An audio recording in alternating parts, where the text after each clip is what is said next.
गर्मी में आप सब मेरा इंतजार कर रहे हैं और मेरी बातों को सुनने के लिए आए हैं। देखिए, ये मेरठ की धरती है। यहाँ से स्वतंत्रता संग्राम का पहला विद्रोह शुरू हुआ। यहीं से हमारी आजादी की लड़ाई शुरू हुई। उस आजादी की लड़ाई में कौन शामिल था? किसने दिलवाई आजादी हमारे देश को? इस देश के किसानों ने दिलवाई। उस समय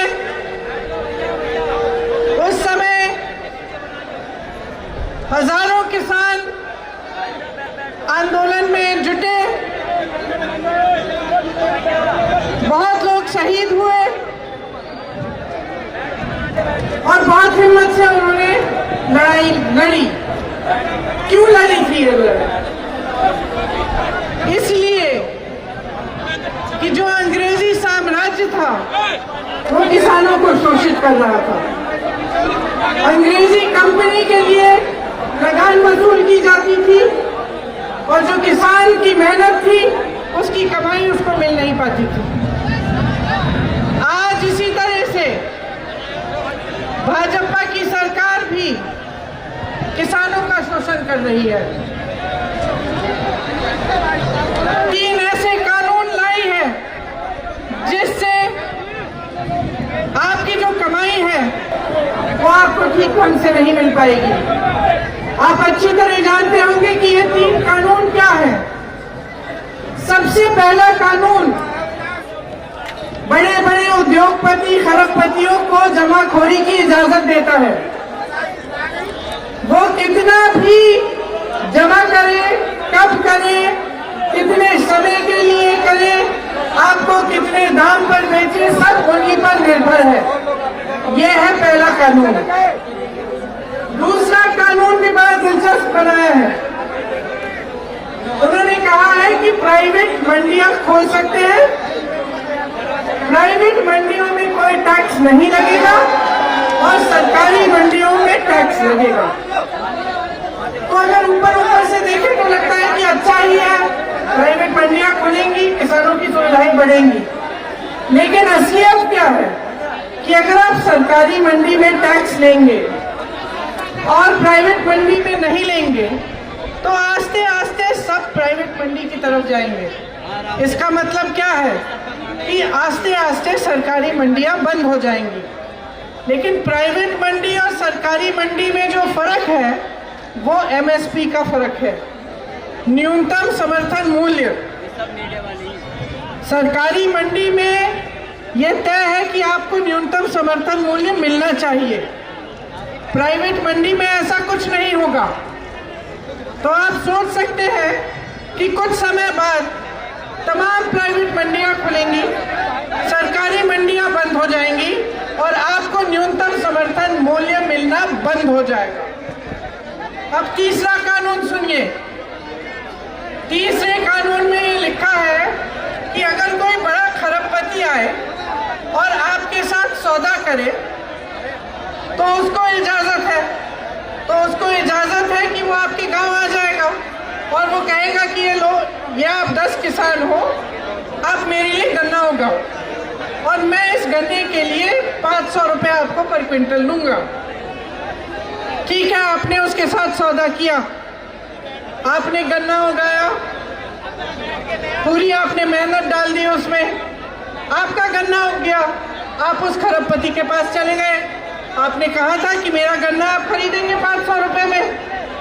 अच्छा, अब ये कानून कहता है कि अगर वो खरबपति उस सौदे को करने के बाद मना कर दे, वो कह दे नहीं चाहिए आपका गन्ना, 500 रुपये नहीं, मैं 150 रुपये दे रहा हूँ, लेना है तो लो, नहीं तो जाओ, तो उसको ये इजाजत है, वो ये कर सकता है। क्यों? क्योंकि उस कानून में ये लिखा है कि अगर किसी किसान को ये सौदा नामंजूर हो या ये सौदा किया गया और उस किसान के साथ उस सौदे के तहत व्यवहार नहीं किया गया, जो तय हुआ था उसको नहीं मिला, तो वो किसान किसी भी अदालत कचहरी में नहीं जा सकता। समझ रहे हैं आप इसका मतलब क्या है? इसका मतलब ये है कि आपके साथ खरबपति आकर अच्छा सा सौदा बना तो सकता है, लेकिन अगर उस पर खरा नहीं उतरा तो आप कहीं नहीं जा पाएंगे। सिर्फ एसडीएम तक जाएंगे या उसके ऊपर जो अफसर होता है। अब आप मुझे बताइए, एक तरफ खरबपति, दूसरी तरफ आप, किसकी चलेगी? बताइए, आपको न्याय मिलेगा? नहीं मिलेगा। तो ये जो 3 कानून हैं जो मोदी जी देश भर में जाकर कह रहे हैं कि किसानों की भलाई के लिए बने हैं, किसानों के लिए है ये कानून, आज भी शायद बंगाल में यही कहेंगे।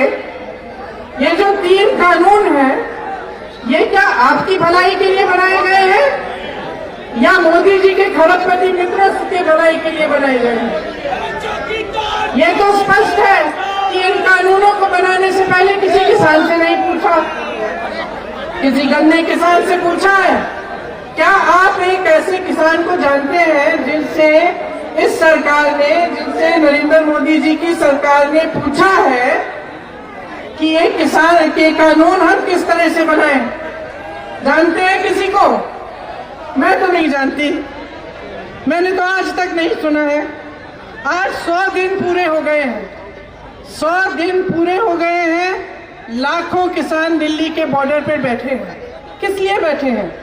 अगर ये कानून उनके लिए बनाया गया है, अगर ये कानून आपकी भलाई के लिए बना है, तो आप में से लाखों लोग बॉर्डर पे क्यों बैठे हैं?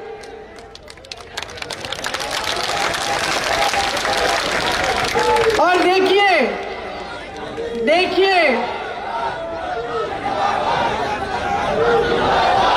देखिए, किसानों ने इस देश को आजादी दिलाई। किसानों ने इस, भैया बोलने तो दीजिए, नारे बाद में लगा लीजिए। अरे भैया हाथ नीचे कर लो। किसानों ने इस देश को आजादी दिलाई। किसान साधन संसाधन में उसके पास कमी हो सकती है, किसान के पास, लेकिन हिम्मत की कोई कमी नहीं है, आत्मशक्ति की कोई कमी नहीं है। जब किसान लड़ता है तो उसका मुकाबला कोई नहीं कर सकता। आज अगर किसान लाखों की तादाद में दिल्ली के बॉर्डर में बैठा है, तो क्या इस देश के प्रधानमंत्री जी, इस देश की सरकार को उसका आदर नहीं करना चाहिए? क्या वो उस लायक भी नहीं है कि आप जाकर उनसे मिलिए? भयंकर सर्दी थी, पानी काटा गया, बिजली काटी गई, फिर भी वो टिका रहा। फिर भी आप सोचते हैं कि आपको उसके पास नहीं जाना चाहिए?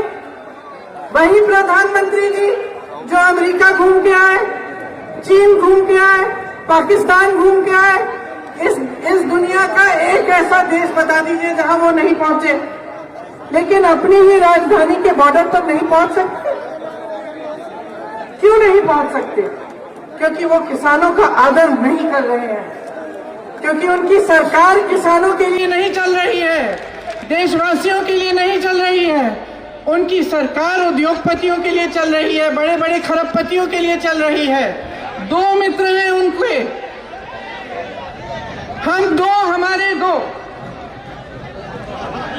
2 मित्र हैं और 2 लोग सरकार चला रहे हैं। उनकी मनमानी है, कुछ भी कर सकते हैं, लेकिन देशवासी की कोई सुनवाई नहीं है। आज ये परिस्थिति है। आज किसान पर हर तरफ से वार है। बिजली के दाम बढ़ चुके हैं, पेट्रोल डीजल के दाम हद से ज्यादा बढ़ चुके हैं। डीएपी को देखिए, हर तरफ से आप पर वार है, लेकिन आपका समर्थन करने वाला कोई नहीं रहा सरकार में। आपको मदद करने वाला, आपको मजबूत करने वाला, आपके विकास को, आपके भविष्य को मजबूत करने वाला कोई नहीं है। ये स्थिति है आज। तो इस स्थिति को बदलने के लिए क्या करेंगे आप? आपको खड़ा रहना पड़ेगा।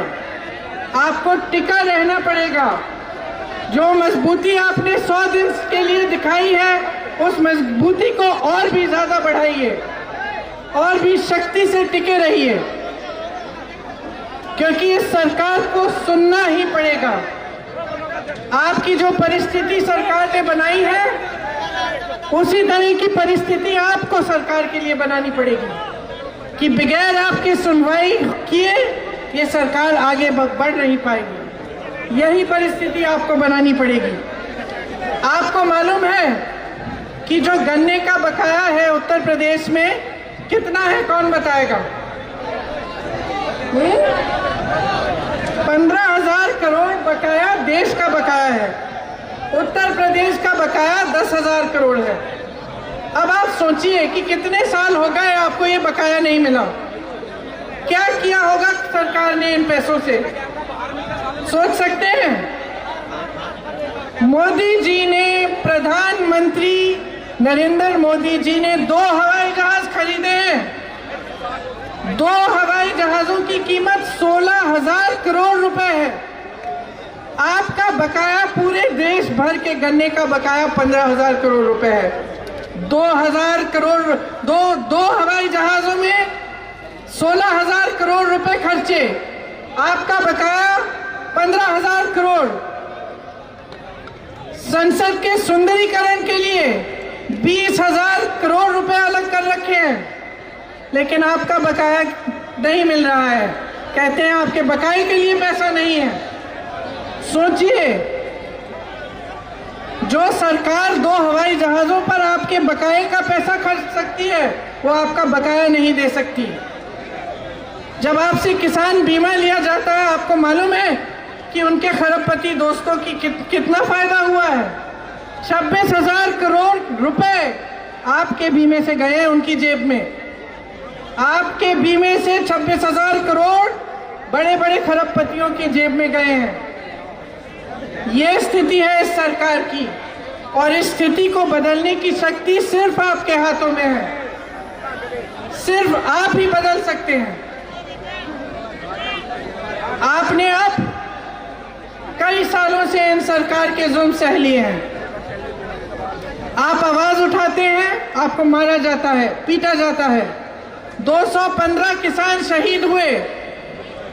मेरे भाई राहुल गांधी जी ने संसद में सिर्फ ये कहा कि 215 किसान शहीद हुए हैं, हम सबको खड़ा होना चाहिए, 2 मिनट का मौन रखना चाहिए। आपको मालूम है कि इस सरकार का एक भी सांसद खड़ा नहीं हुआ, बैठा रहा, हंसे वो। बाकी विपक्षी दलों के सारे नेता खड़े हुए, मौन रहे 2 मिनट के लिए। क्यों? क्योंकि आपका आदर करते हैं। लेकिन प्रधानमंत्री मोदी जी ने आपका मजाक उड़ाया, तरह तरह के नाम कहलाया आपको। भरे संसद में ये कहा कि किसान को उल्टी सीधे शब्दों से कहा कि किसान आंदोलनजीवी है। क्या होता है आंदोलनजीवी? परिजीवी है कहा। आप सब समझते होंगे अच्छी तरह की परिजीवी क्या होता है। तो आप सोच सकते हैं कि एक देश के प्रधानमंत्री किसानों का आदर नहीं करते, लेकिन उसके बजाय उसको परिजीवी कहते हैं। तो आपको अब समझना पड़ेगा कि ये जो सरकार है, ये आपके पक्ष में काम कर रही है कि आपके हित के खिलाफ काम कर रही है। तो आपको समझना पड़ेगा कि जब आपने ही इस सरकार को शक्ति दी है, नेता आपने बनाए हैं, प्रधानमंत्री जी पर भरोसा करके आपने उनको वोट दिया, आपने उनको मजबूत बनाया, तो अब समय आ गया है कि आप जागे और इस सरकार के खिलाफ जिस तरह से आप आंदोलन कर रहे हैं दिल्ली के बॉर्डर पर, उस तरह से गांव-गांव में आंदोलन करिए और खड़े हो जाइए अपने हक के लिए। अपने हक के लिए गिड़गिड़ाइए मत, अपना हक मांगिए, मजबूती से मांगिए, पूरी शक्ति से मांगिए। और मैं आपसे कहने आई हूं मैं आपसे कहने आई हूं कि जब जब आप संकट में होंगे तब कांग्रेस पार्टी आपके साथ खड़ी रहेगी। जब जब आपको दुख होगा हम आपके पास आएंगे। जब जब आप संघर्ष करेंगे तो हम आपके साथ संघर्ष करेंगे, क्योंकि हमारे लिए ये वोट की राजनीति नहीं है। हम कर्जदार हैं आपके, ये पूरा देश कर्जदार है आपका। आप देश के अन्नदाता हो, इस देश की आत्मा हो। हम आपके कर्जदार हैं। ये जितने भी नेता इस मंच पे बैठे हैं वो भी आपके कर्जदार हैं। आपने बिठाया है यहाँ, ये हम कभी नहीं भूल सकते और कभी नहीं भूलेंगे। आपकी लड़ाई में हम आपके साथ खड़े हैं। मैं ये कहने आई हूं कि आपकी लड़ाई मेरी लड़ाई है, तो जब तक आप लड़ते रहेंगे मैं लड़ते रहूंगी। मुझ में जितना दम है, जब तक जीवन है तब तक मैं आपके लिए लड़ती रहूंगी। हिम्मत मत हारो, हिम्मत मत हारिए। सिर्फ 100 दिन निकले हैं, चाहे 100 महीने हो जाए, चाहे 100 हफ्ते हो, चाहे 100 महीने हो, हम लड़ते रहेंगे आपके साथ। जब तक ये सरकार मानेगी नहीं, जब तक ये अपने काले कानून वापस नहीं लेगी, तब तक हम आपके साथ खड़े रहेंगे और आपके संघर्ष में आपके से कंधे मिलाकर संघर्ष करेंगे। आप सबको बहुत बहुत धन्यवाद। मेरी बातों को आपने इतना ध्यान से सुना। और एक बार मैं सबसे आग्रह करती हूँ कि खड़े होकर 2 मिनट के लिए शहीद किसानों के लिए मौन रखें।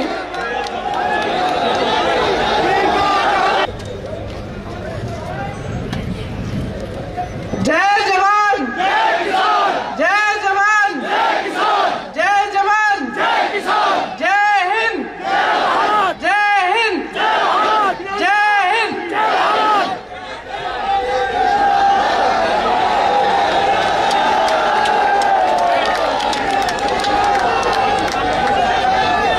जनता का प्यार और समर्थन देख करके अब